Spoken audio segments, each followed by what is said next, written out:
آج ہم خداوند کے نہایت مشکور ہیں، اس کے نہایت ہی شکر گزار ہیں ان ساری باتوں کے لیے، آج کے یہاں جانے کے لیے، اس کی حضوری اور معموری کے لیے، اور خاص طور پر جتنی باتیں، جتنے پرستش ہم نے اس کے حضور میں گزرانی ہیں، ان ساری باتوں کے لیے ہم خداوند کے شکر گزار ہیں۔ اپنے لیے میں خداوند کا نہایت ہی مشکور ہوں کہ اس نے پھر سے صحت کو بحال کیا، اس کی نہایت شکر گزاری ہے۔ اور خدا کے ساتھ ساتھ میں اپنی صحت یابی میں خاص طور پر ایلڈر ندیم صاحب کے خاندان کا بھی شکر گزار ہوں، جو بچے میرے ساتھ رہے، مجھے لے کر گئے، لے کر آئے، ہر طرح سے انہوں نے میری مدد کی۔ ان ساری باتوں کے لیے میں خداوند کی شکر گزاری کرتا ہوں۔ آئیے ہم انجیل مقدس میں سے آج کی تلاوت کو سنتے ہیں۔ ہمارے لیے آج کی انجیل مقدس بمطابق مقدس متی اس کا 10واں باب اور 21ویں آیت سے ہم پڑھنا شروع کریں گے۔ مقدس متی کی معرفت لکھا گیا انجیلی بیان اس کا 10واں باب 21ویں آیت سے۔ انجیل مقدس میں یوں لکھا ہے، دیکھو میں تم کو بھیجتا ہوں گویا بھیڑوں کو بھیڑیوں کے بیچ میں، پس سانپوں کی مانند ہوشیار اور کبوتروں کی مانند بے آزار بنو، مگر آدمیوں سے خبردار رہو، کیونکہ وہ تم کو عدالتوں کے حوالہ کریں گے اور اپنے عبادت خانوں میں تم کو کوڑے ماریں گے، اور تم میرے سبب سے حاکموں اور بادشاہوں کے سامنے حاضر کیے جاؤ گے، تاکہ ان کے اور غیر قوموں کے لیے گواہی ہو۔ لیکن جب وہ تم کو پکڑوائیں تو فکر نہ کرنا کہ ہم کس طرح کہیں یا کیا کہیں، کیونکہ جو کچھ کہنا ہوگا اسی گھڑی تم کو بتایا جائے گا، کیونکہ بولنے والے تم نہیں بلکہ تمہارے باپ کا روح ہے جو تم میں بولتا ہے۔ بھائی کو بھائی قتل کے لیے حوالہ کرے گا اور بیٹے کو باپ، اور بیٹے اپنے ماں باپ کے برخلاف کھڑے ہو کر ان کو مروا ڈالیں گے، اور میرے نام کے باعث سے سب لوگ تم سے عداوت رکھیں گے، مگر جو آخر تک برداشت کرے گا وہی نجات پائے گا۔ انجیل مقدس کے پڑھے اور سنے جانے پر اس کی خاص برکت ہو۔ خداوند کا شکر ہو۔ تشریف رکھیے۔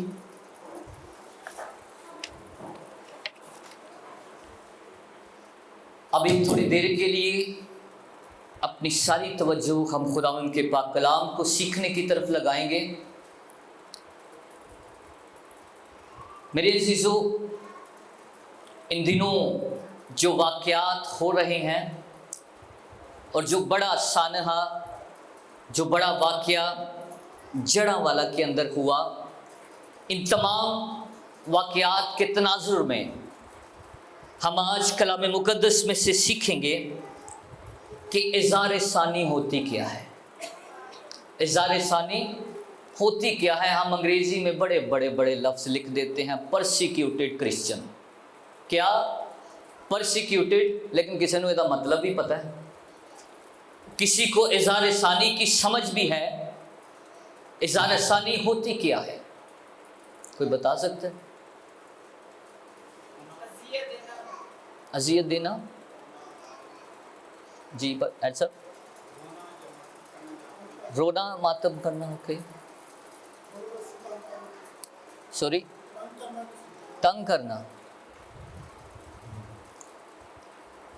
آج ہم خدا کے کلام مقدس کی روح سے دیکھیں گے ریلیجس پرسیکیوشن کیا ہوتی ہے، مذہبی اظہار ثانی کیا ہوتی ہے۔ پہلی بات یاد رکھے، کسی بھی شخص کو اس کے مذہب، ایمان اور اس کی مشق کرنے یعنی اس پر چلنے کی وجہ سے دی جانے والی اذیت، دیا جانے والا ظلم، دیا جانے والا دکھ، ستایا جانا، قید میں ڈال دینا، مارا جانا، اس کو مذہبی اظہار ثانی کہتے ہیں۔ کیا کہتے ہیں؟ مذہبی اظہار ثانی کہتے ہیں۔ یاد رکھے کہ ہر دکھ، ہر تکلیف مذہبی اظہار ثانی نہیں ہے۔ کچھ کام، کچھ دکھ، کچھ ستایا جانا ساڈے اپنے کماں تو بھی ہے، اس کو ہم مذہبی اظہار ثانی نہیں کہہ سکتے، اس کو ہم ایمانی اظہار ثانی نہیں کہہ سکتے۔ بائبل مقدس بھی کہتی ہے کہ اگر تم گناہ کر کے دکھ اٹھاتے ہو تو اس میں کیا فخر کرتے ہو؟ اس میں فخر کی کیا بات؟ اگر گناہ کر کے ہم دکھوں میں، مصیبتوں میں ہیں تو کیا ہم کہیں گے کہ اسی مذہبی اظہار ثانی؟ نہیں، اس کا کوئی اجر نہیں ہے۔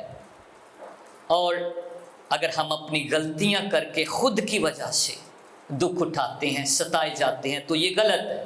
لیکن مذہبی اظہار ثانی وہ ہے جو صرف اپنے ایمان اور اپنے ایمان کے اوپر چلنے سے آتی ہیں، اپنے ایمان پر کام کرنے سے آتی ہیں، اپنے ایمان کی بدولت آتی ہیں۔ اس کی وجہ سے اگر ستائے جائیں تو یہ کیا ہے؟ مذہبی اظہار ثانی ہے۔ اب مذہبی اظہار ثانی کی مختلف صورتیں ہیں، مختلف طریقے ہیں۔ کیسی کیسی یہ اظہار ثانی ہو سکتی ہے؟ پہلی ہے زبانی کلامی۔ زبانی کلامی اظہار ثانی کیتی جاندی ہے تو کیڑی ہے؟ کئی لفظ نے جڑے دہرائے جاندے ہیں۔ آپ کے ذہنوں میں بہت سارے لفظ آتے ہوں۔ زبان دے نال کی کیتا جاندا ہے؟ دکھ دیتا جاندا ہے، زبان دے نال اذیت دیتی جاندی ہے۔ اس لیے کیا کہا جاتا ہے؟ باتوں میں وہ اذیت دے جاتے ہیں، دکھ دے جاتے ہیں، ستاتے ہیں۔ زبانی کلامی اذیت بھی ہے، لیکن اس میں بھی فرق کرنا ہے۔ ایک ہی لفظ شاید ساڈے ذہن چ آندا ہو، اور وہ کی ہے؟ کیڑا لفظ آندا ہے؟ یہ سانو کی آندے نے؟ چوڑا کہندے نے، چوڑا کہندے نے۔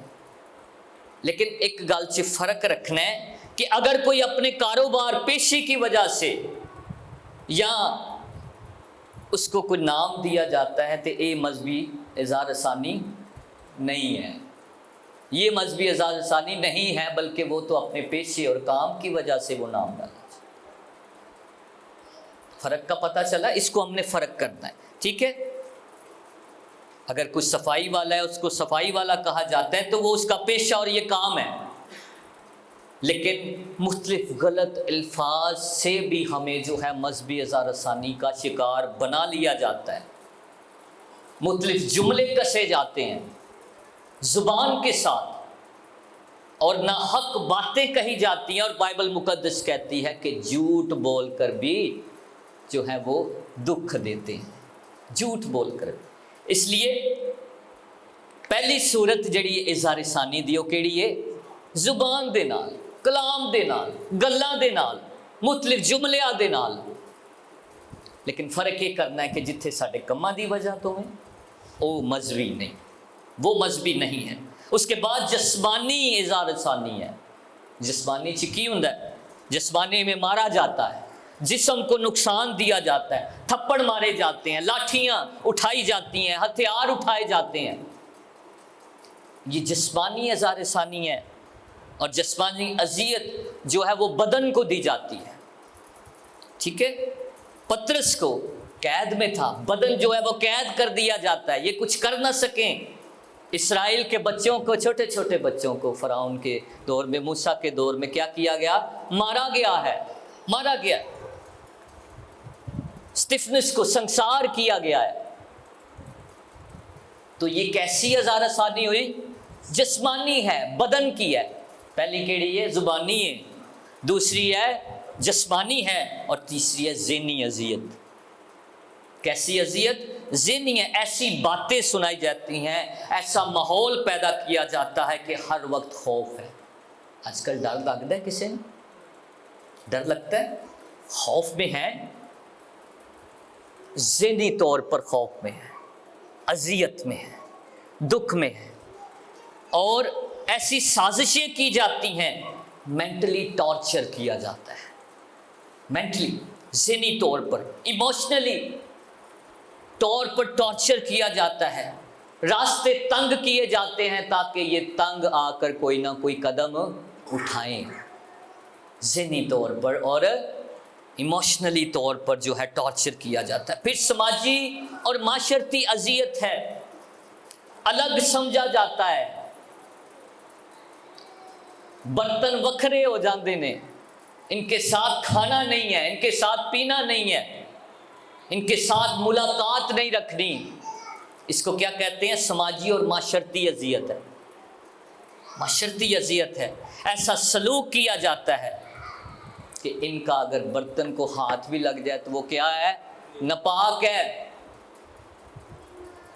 حرام ہے۔ اس لیے میرے عزیزو، اظہار ثانی کئی طریقوں سے ہے، کئی طریقوں سے ہے۔ قانونی طور پر بھی اذیت ہے، قانونی طور پر شک لگا دی گئی ہے، 295 شک لگا دی گئی ہے۔ کچھ قانون اور آئین میں ایسا کچھ لکھ دیا جاتا ہے کہ جو بھی اس کے خلاف کام کرے گا مارا جائے گا۔ اور قانونی اور آئینی طور پر اور کون کون سی ہے کہ عہدے نہیں دیے جاتے، عہدوں میں فرق ہے، یہ بھی اذیت ہے، عہدوں میں فرق ہے۔ معاشی اذیت ہے۔ اب معاشی اذیت، مالی اذیت کیسی ہو سکتی ہے؟ محسوس کیا آپ نے اس ملک میں؟